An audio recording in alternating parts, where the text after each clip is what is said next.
Kubrat, the Cobra Pulev, they'll do it again. So ladies and gentlemen, without further ado, let's go ahead and start this weigh-in. Let's go ahead and bring the fighters up to the stage so they can face the scale and face each other. Our first contest, 4 rounds in the super bantamweight division. Now making his way to the stage, please welcome Francisco Rodriguez. And his opponent now making his way to the stage, fighting out of Northampton, here's the Yusuf Ibrahim.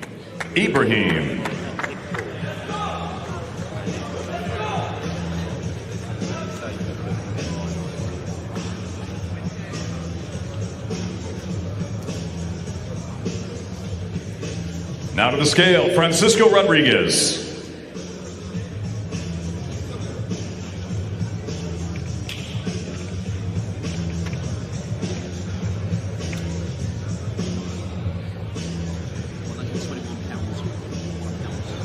£121 and 1 ounce for Francisco Rodriguez. And now to the scale, ladies and gentlemen, please welcome Yusuf Ibrahim.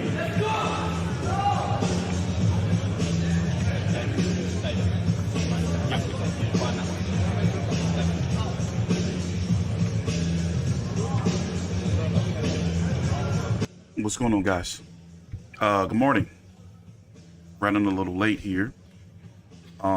I don't know who this guy is right here. I'm guessing this is not going to be on the TV portion of the, I'm guessing this is going to be on the, before the bell on the Matchroom page. But yeah, this is the weigh-in for Chisora versus Kubrat Pulev 2, which is going to be tomorrow on the DAZN. I'm going to be streaming during the main event at about 4:45 p.m. Eastern, doing live fight commentary for those who are interested.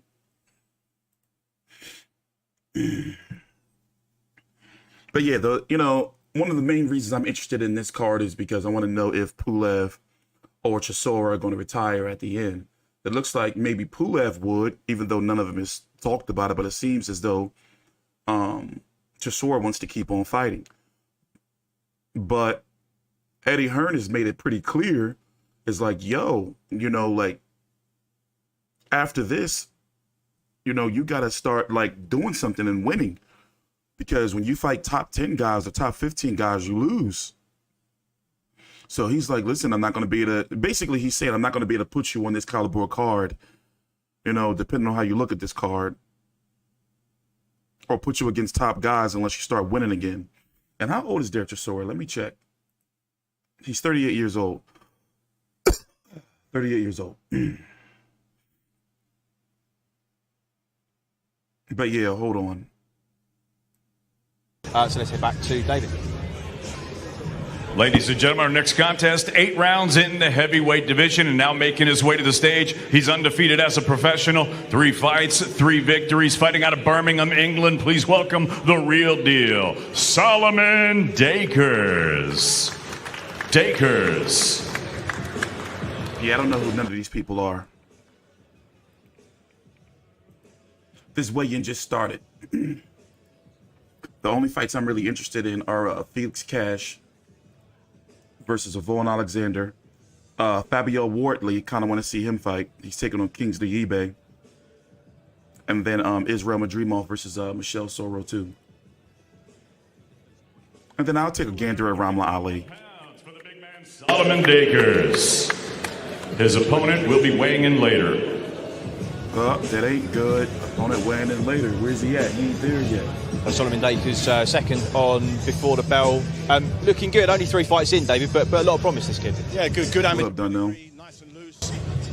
Puts his hands together, and definitely one to look out for the future, without a doubt. Yeah, Darren dealt with Kamil Sokolowski in his third fight with a lot of ease, didn't he? Given the kind of upsets that man has caused and the kind of problems he's given some of the other contenders. I think a lot of people, especially within the Here's the card. It's going to be a harder fight than he made it. He breezed it, didn't he? If I'm honest, and that was a big statement, in my opinion.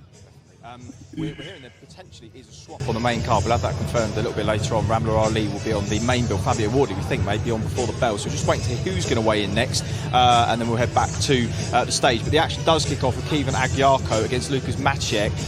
They did a little round robin seeing who could spell Kieman correctly. I got it in one. How did you get on? Yeah, well, you're an intelligent man, aren't you? David's like, please don't ask me. I Please missed don't out ask me. by one letter. I forgot the I. That was it. But yeah, it's a tough name to spell. Yeah, his first fight, 154 £, coming down against Lucas Maciek, who Fowler fought before he went up to 160. Should be a good test this for Agyarko. Yeah, I mean, I've been very impressed. I know we both have with Agyarko. I mean, how he's got down is remarkable, but apparently he was only £2 over two days ago. So it shows he's done the weight fairly comfortably. I think his win against Larios is a very good win.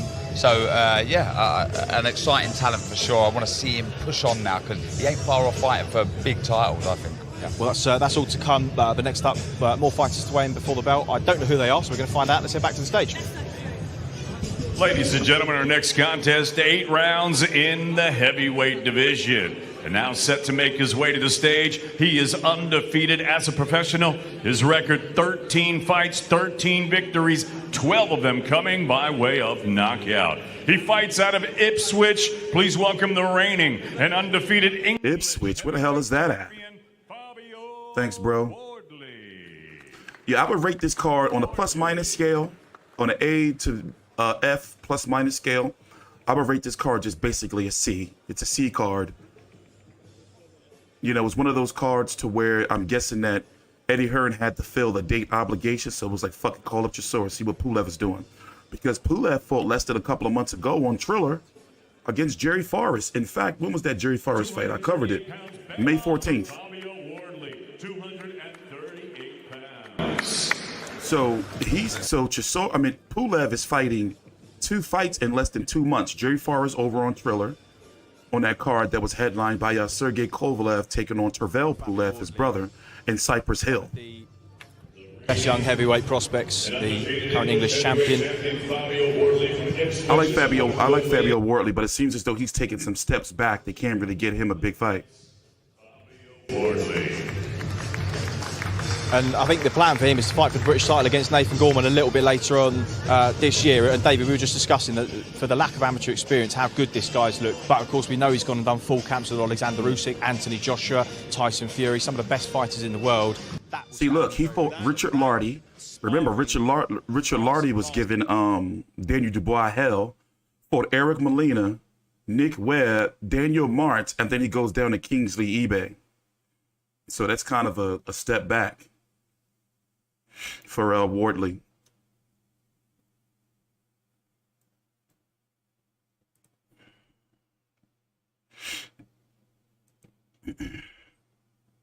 This guy's an Olympic champion or he's a Commonwealth champion. The fact that he's mixing it up, if he can convert what he does in sparring into the ring when the lights are on, it really matters. Yeah. He's got everything that's needed. Well, so far so good for Fabio Wardley, and so far so good for this young man as well. Belfast Kevin Agyarko wants to become the next Irish sensation. He is ready to weigh for the first time at 154 pounds. Now this guy right here, he's black Irish, just like me. You wouldn't be able to tell by looking at him that he has this strong ass Northern Ireland accent. International Super Welterweight Championship. Set to make his way to the stage, his professional record, 28 wins, 4 defeats, 1 draw. He has 5 wins coming by way of knockout. He fights out of Lublin, Poland. Please welcome Lucas Crazy Cat Machitz. Crazy Cat Machitz. Okay, cool name. And his opponent now making his way to the stage, his professional record, a perfect 1, 11 fights, 11 victories, 7 of them coming by way of knockout. He fights out of Belfast, Northern Ireland. Here is the 6-time amateur national champion and the former WBA international middleweight champion. Please welcome Kevin Black Thunder Agyarko. Now the scale, Crazy Cat, Lucas Machitz.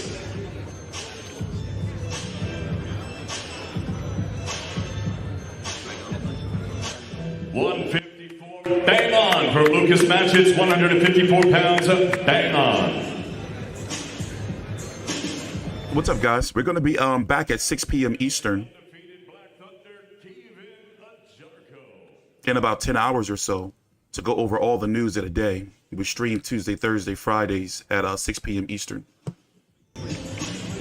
On them dangerous. 153.12 ounces, 153 pounds and 1 ounces for Kevin and Jericho. My name ain't no damn Tyrell. I hate that. What's going on? PBC pay-per-view tune-up Palooza extravaganza spectacle. That was Luis Ortiz versus Charles Martin. Cool name. I'm guessing Ramla Ali is going to weigh in next, and she's going to head up the open up the main card on the zone. By the way, if you haven't heard, Sky Sports has won the rights in the UK for Usyk versus Joshua too, despite Joshua signing with the zone. WBA International Super Welterweight Championship match from boxing live on the zone from London, England. Well, he knows how tough the man is in front of him after that distance fight with Anthony Fowler. And I think at the beginning of the week when we saw him and he was in a buoyant mood, we were, I guess, just waiting to see how he looks and how he seemed today. He looks well. He looks. I'm not really a fan of Ramla Ali. I haven't seen enough. I've seen her fights, but she still reminds me, for one, I mean, I know they don't make much money, but I have an issue with female boxers who want to do everything else outside the ring except like box. That's just my personal opinion. I'm talking about ones that are actually getting a push, not fighters like Beck Conley or, you know, like journeyman fighters. But she's really got this modeling thing going. And from what I've seen, I'm not going to comment. Yeah, the punches are not going to be as hard. You know, it's not going to be as Push him physically around, grueling. yeah. He's going to then seem significantly stronger than most light middles around or super welterweights. You know, I'm really looking forward to seeing how he really adapts to this new weight. Yeah, well, we'll see how he gets on. Kevin Ajako, Lucas Maciek. I'm not a fan of Ebony Bridges either. She can fight though, but I don't like her thirst trapping. It is like it is unbearable. Selling her sweaty socks and shit. Ladies and gentlemen, our next contest, 10 rounds. And UK fans really be thirsting over her. Like, really be thirsting over her big time. Welcome the challenger. His professional record, 17 victories, 6 defeats, 1 draw. Now, this could be a sleeper fight right here. This is Vaughn Alexander. He got an upset over Luis Arias and fought some quality fighters.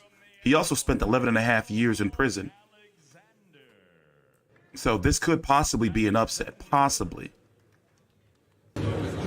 And his opponent now making his way to the stage. He is the defending titleist. His professional record, a perfect one. 15 fights, 15 victories, 10 of them coming by way of knockout. He fights out of Workingham, Reading. Here is the former British middleweight champion, the reigning Commonwealth, WBC International, and the defending WBA International middleweight champion, Felix Cash. Vaughn Alexander has lost to Cash. Beck Mukazaliev. He had that upset loss to Gabriel Rosado. He lost to Anthony Sims Jr., Zinjbek Alim Hanallah, Dennis Douglin. And he was saying that because he hasn't been... And he was saying it's because he hasn't been fighting at his natural weight of 160. This fight is at 160. Cash.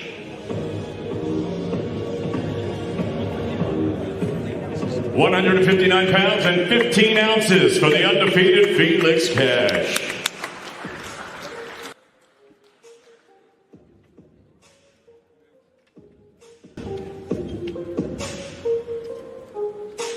But yeah, once again, we're going to be here streaming. We're going to be here streaming during the main event of Chisora versus Pulev 2. And yes, they fought back in 2016, Chisora and Pulev. Or was it 2018? Let me check. I believe it was 2016. Yeah, 2016 they fought. And Pulev won split decision. So as I said, everything about this card screams that Eddie Hearn had to use up this date because he had to put something on. So he just called up Chisora and Pulev because they were trying to make Chisora versus Adam Kownacki, but Adam Kownacki chose to sign back with PBC for a multi-fight deal. He returns against Eren Demirezen on the undercard of Danny Garcia and Jose Benavidez Jr. July the 30th.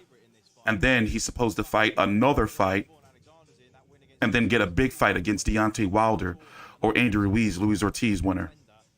Suddenly back on track. David just said it to me there. He's been matched hard. He's not had it easy, Vaughan Alexander. So you can't judge someone by the record. Exactly, sometimes you got to look at who they were fighting at what stage. Like I said, I dig fighters, making other money outside the business. But at the same time, maybe because I'm a father of a girl and I've gotten older. Like, I don't look at like that shit like I used to. I can't stand thirst trappers or women who try to use sex to sell. That's just me personally. Call me a simpleton. Well, actually, I'm not the simpleton because I don't pay for the shit. But I don't know. It comes across a little weird to me, because then, later on in life, hopefully she's not going to be like, oh, I had to do this to sell my body, because this is what the fans wanted. Like, but at the end of the day, are they, like, she's selling all her body, pictures and socks and shit, but are they actually buying and tuning into her to fight? And look, where did they pull this girl from the street? They pulled this girl from the mean streets of Argentina somewhere and said, hey, you want to fight? And she said, see? Eddie's known for doing this, pulling these girls out of nowhere. Fights, 5 victories, one of them coming by way of knockout. She fights out of London, England, by way of Mogadishu, Somalia. Please welcome Ramla Ali.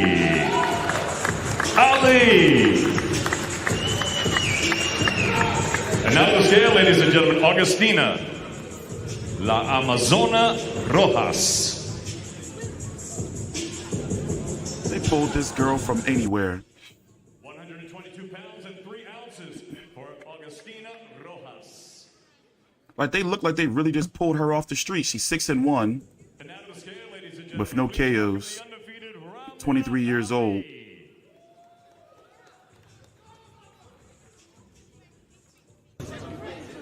£122 and 14 ounces for Ramla Ali. 122.14.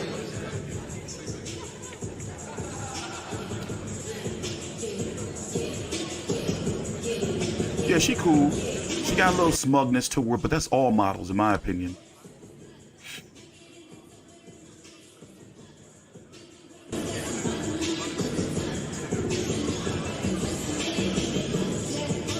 And who's that security girl in the back? She's caking. Security girl in the back, thicker than the motherfucker. Here I am talking about not objectifying women. I'm thirsting over security chick.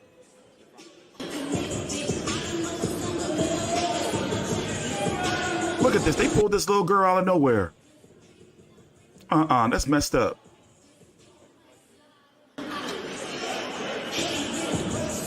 Ramla is 32 years old, too. She's no spring chicken.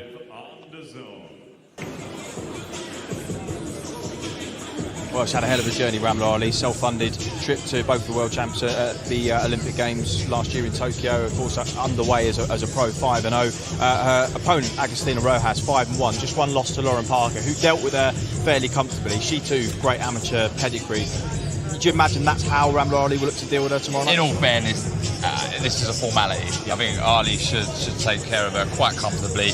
Show us a bit of everything. That's what I'd like to see. I'd like to see a bit of spite as well. Sit down on the shots and try and get the finish. Don't get me wrong, her opponent's tough, but like I say, with her skill, her mentality, I think it's a comfortable night's work for her. Okay, well, there's a big rematch. Cheek support tomorrow night. Israel Madrimov for Michelle Soro, who did battle two of the top 154-pound contenders for Jamel Charlo's belt. It was a 9th round stoppage, but one that occurred about 10 seconds after the bell. They're rerunning it to see if things pan out any differently, and both guys are ready now to weigh in. Let's head back to the stage. Ladies and gentlemen, our next contest is the first of our 2 rematches on the night, as Mr. Eddie Hearn of Matchroom Boxing, in association with World of Boxing, are proud to present 12 rounds for the WBA Super Welterweight World Title Eliminator. And now making his way to the stage, his professional record, 35 wins, 3 defeats, 1 draw. He has 24 big wins coming by way of knockout. He fights out of Lyon, France, by way of the Côte d'Ivoire. Here's the WBA Gold World Super Welterweight Champion, Michel Soto. This is supposed to be for the mandatory for Jermell Charlo's belts. But they may not get a shot no time soon. Or at all, if you're being honest. 6 of them coming by way of knockout. He fights out of Indio, California, by way of Khiva, Uzbekistan. Here is the 2017 Asian Championship gold medalist, the 2018 Asian Games gold medalist, and the former WBA Intercontinental Super Welterweight Champion, Israel, the Dream Madrimov. So let me explain to you what's going on with this fight before they weigh in. Here's Madrimov and here's Soro. Well, let's go to the weigh-in first.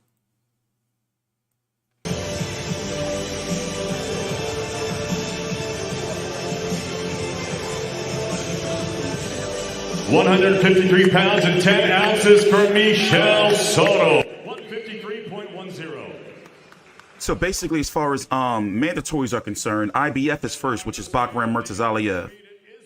WBO is next, which is Tim Tszyu. 153.12 for Israel, the Dream Madrimov. 153.12.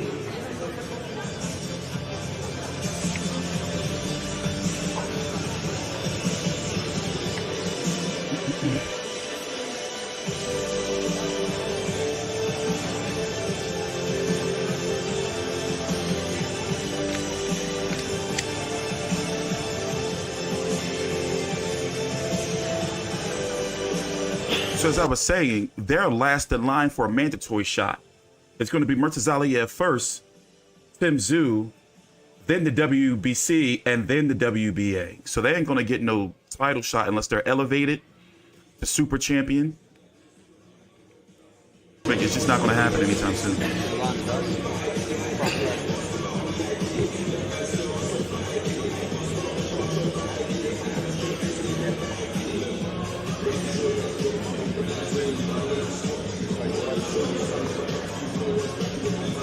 The rematch, Israel Madrimov, Michel Soto, 12 rounds for the WBA Super Welterweight World Title Eliminator Matchroom Boxing in association with World of Boxing, live on DAZN. Yeah, going back to their last fight when the bell sounded but the referee didn't hear it. I've always thought that referees should have some sort of earpiece that is super clear and loud. They shouldn't be able to be overshadowed by the crowd screaming and shouting at a time when they should really be focused on what is actually happening in there. So I definitely think so the referee should look at somehow. Might be onto something there, yeah, mate. it makes perfect sense. So you can hear the clack when they do the clack for the 10 seconds. That's clear, but sometimes the bell isn't. It's happened with me a couple of times. Fighter, sometimes you're in that moment. You're thinking about fighting till the referee stops or till the bell. Exactly. The same thing happened with me when I fought Derek Chisora. The bell sounded. There was so much noise and up to park. No one heard it. The referee didn't hear it, and I took a big old shot after the bell. That could have knocked me out. And would that have been a clean knockout or not? He would have claimed it, but I would have said I would have felt short-changed. So one of the winner of this, of course, will be installed into that mandatory rotation for Jermell Charlo. I'm guessing Charlo will probably move up before he fights one of those. He's got 2 mandatories before he would get to his WBA, and the likelihood is he will go to 160 before then look for bigger fights, which I guess will still leave one of these two in the running to fight for a vacant belt. Either way, they're going to be next in line for the WBA title. Without a doubt. And he's I think Madrimov goes into this fight the favourite. He was winning that last fight, but he is a danger man. He's got the ability and the know-how to cause them all problems. Well, that is chief support of the O2 live on DAZN tomorrow night, and all roads then lead to the main event. 6 years after they first met, 2 of the biggest heavyweights in the world, Kubrat, Pulev and Derek Chisora, will clash in London tomorrow night. Here's what it means to the pair of them. Big lights, big punches. But beneath the glamour is a simple reality. Two warriors pushing their bodies to the I don't know limit. if I'm supposed to show that or not. That might get me copyrighted. It'd be the little clips like that that get you taken care of. But here's the main event. Derek Chisora 32-12 with 23 KOs. My gut is saying Kubrat Pulev, but you can never count Derek Chisora out because of his will.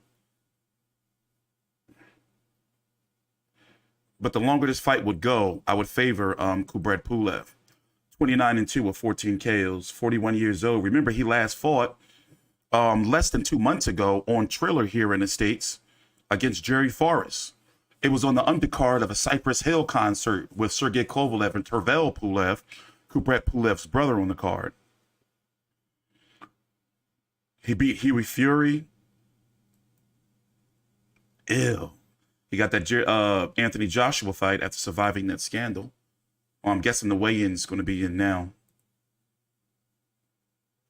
But Chisora has lost 3 straight. He definitely needs this win. Very good fight against Alexander Usyk. Very good first fight against Joseph Parker. You could never really count him out, though. That's honest. Can Pulev pull a KO? Honestly, I wouldn't be surprised. It's possible because Pulev does have the power, and Chisora can be pretty easy to hit, if we're being honest. But it all depends on what Derek Chisora shows up. You know, is he going to show up in tip-top form for Kubrat Pulev? You dig? Because he is making a lot of money, and we don't know. You never know with Derek Chisora. He's up and down, and every time his career is about to be over, he'll pull out some upset of some type of sorts. Or he'll go, put it this way, he's due for a win, and it might be Kubrat Pulev. Because every time it's almost supposed to be over, he comes back and he wins a fight.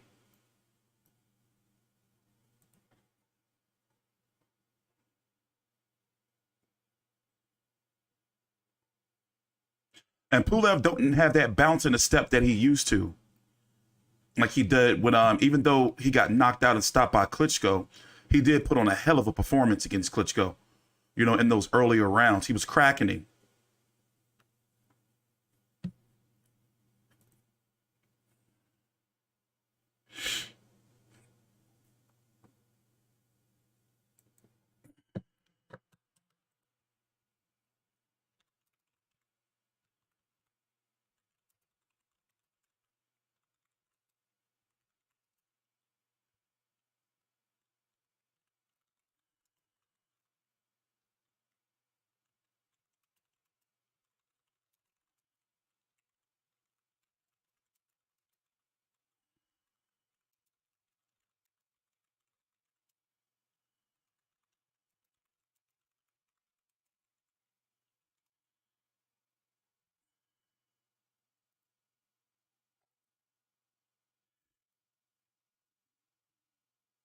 Please welcome his professional record, 29 victories, 2 defeats. He has 14 wins coming by way of knockout. He's fighting out of Sofia, Bulgaria. Here is the former European heavyweight champion, the former IBF International heavyweight champion, and the former WBA Intercontinental heavyweight champion, Kubrat, the Cobra Pulev. Pulev.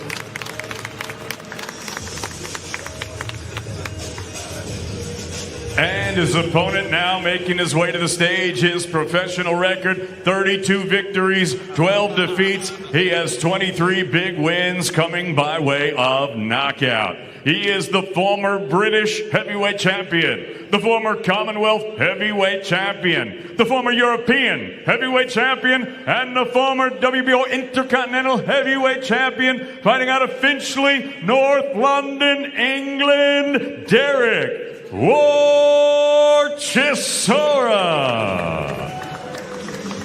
Chisora.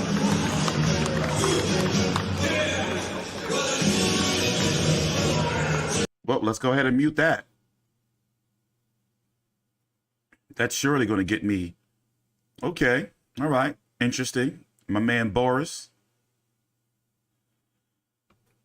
Derek Chisora was a Brexit guy. Yeah, they announced those bullshit minor titles. And if that's a WBA, I'm guessing this fight is to get them a ranking because both of these fighters aren't ranked. So they're trying to get back into the top 15.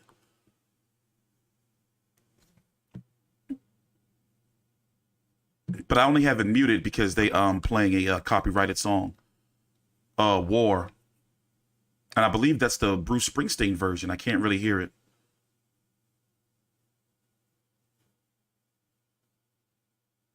No, I don't think that's Bruce. But yeah, that'll get me copyrighted. So we're going to just turn that down a little bit.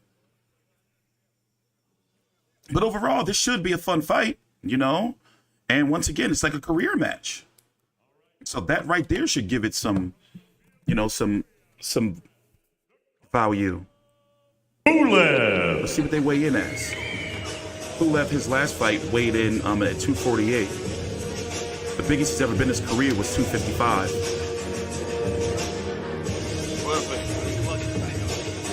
250, bang on for Kubrat the Cobra Pulev. 250 pounds, bang on.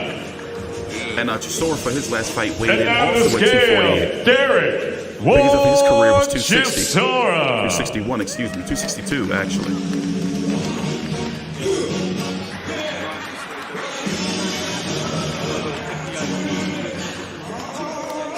£258.2 pounds, 258.2 for Derek War Chisora.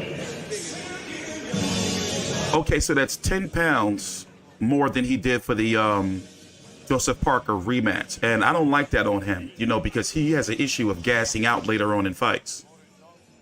That weight may be an issue because he doesn't have the best conditioning.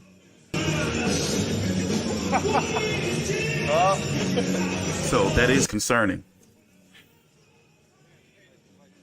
Yeah, happy Friday, guys. After you've been doing YouTube so long, you just know what shit gonna get you copyrighted and what's not. You just know, or at least I do.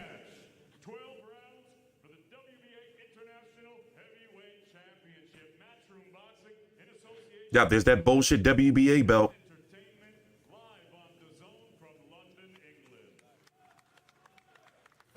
That bullshit WBA belt.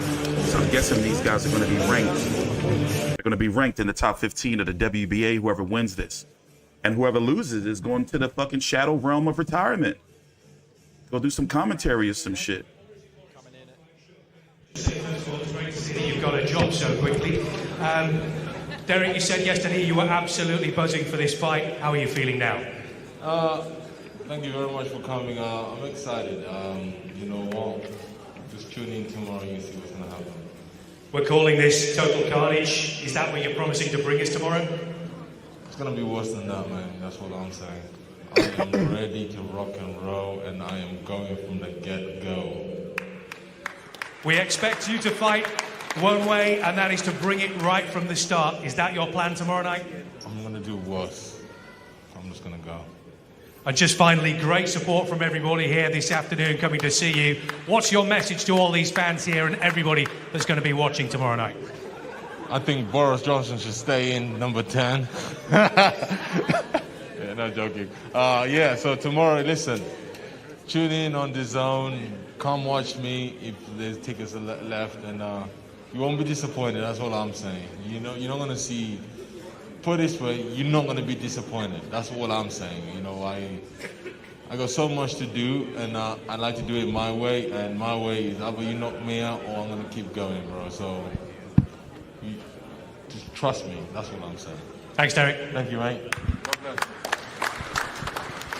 Well, I hope he has a better week than Boris Johnson's had. Hard to have a worse week, let's be perfectly honest. £258, Derek Chisora. The heaviest it's been since the David Price fight in 2019. Pulev, 250, bang on, which is kind of around where he's been. He was 239 for Joshua, but of course that was the opportunity of a lifetime.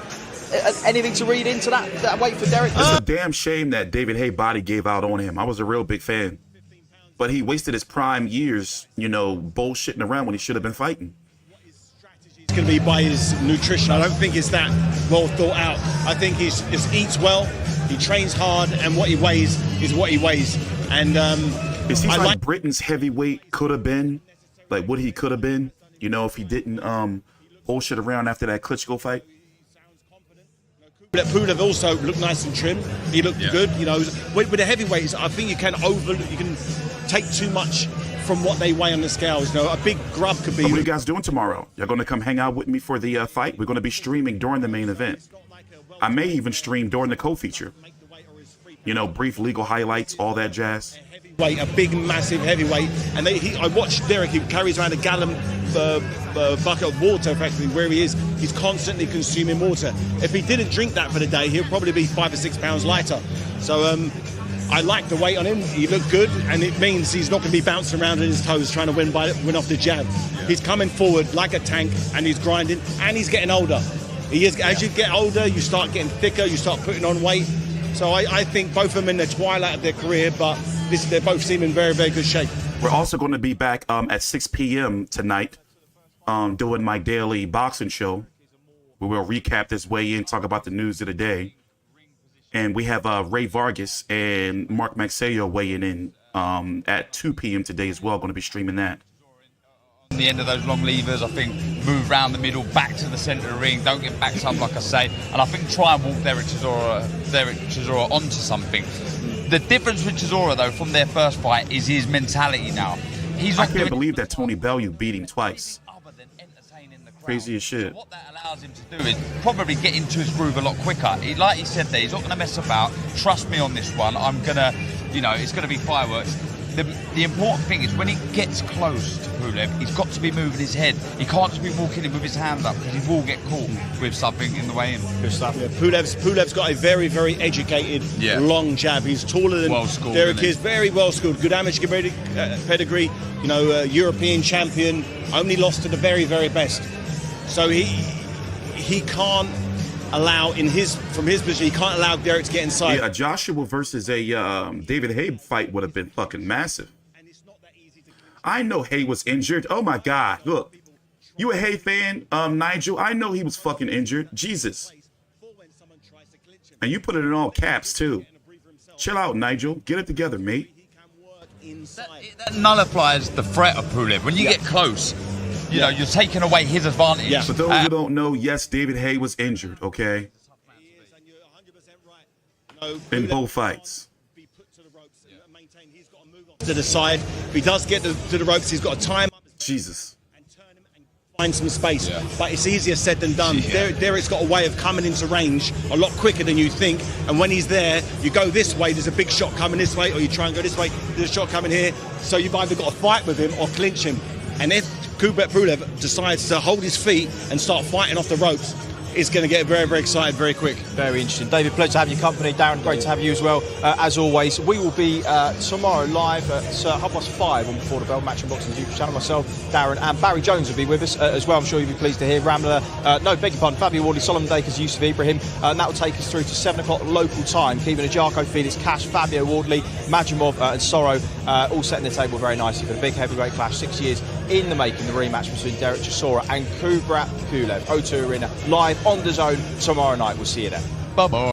All right, so here's the card. I'm going to rate this card a C. I got Felix Cash over Vaughn Alexander, but I expect that to be a good fight. You know, some people think it may be an upset. Fabio Wardley taking on Kingsley eBay. He hasn't shown up yet, so he's got to weigh in later. Ramla Ali, I'm interested in watching her fight, but at the same time, she beating up some girl they just pulled off the Argentinian streets. Israel Madrimov versus Michelle Sorrell. That is a credible fight because they're fighting to be the mandatory for Jamel Charlo, even though I expect the winner to never get a Jamel Charlo at 160 pounds.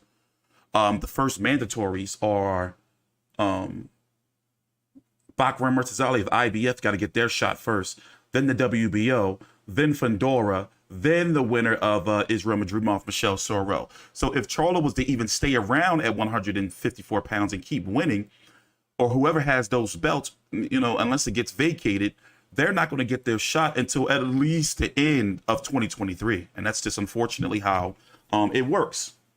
And then you have, of course, the main event versus Derek Chisora and Kubrat Pulev. Kubrat Pulev and Derek Chisora are both not ranked, and they're fighting to be ranked in the top 15. by the WBA. Me personally, my gut is telling me Kubrat Pulev, but you can't never count out Derek Chisora. But Derek Chisora has weighed in 10 pounds heavier than he did his last fight. And Kubrat Pulev just fought less than 2 months ago. So in my gut, unfortunately, I like Derek Chisora, but I'm going with Pulev, who also won the first fight back in 2016 when they fought. So I'll see you guys later. Thanks for watching. Take your time out, like the video, subscribe.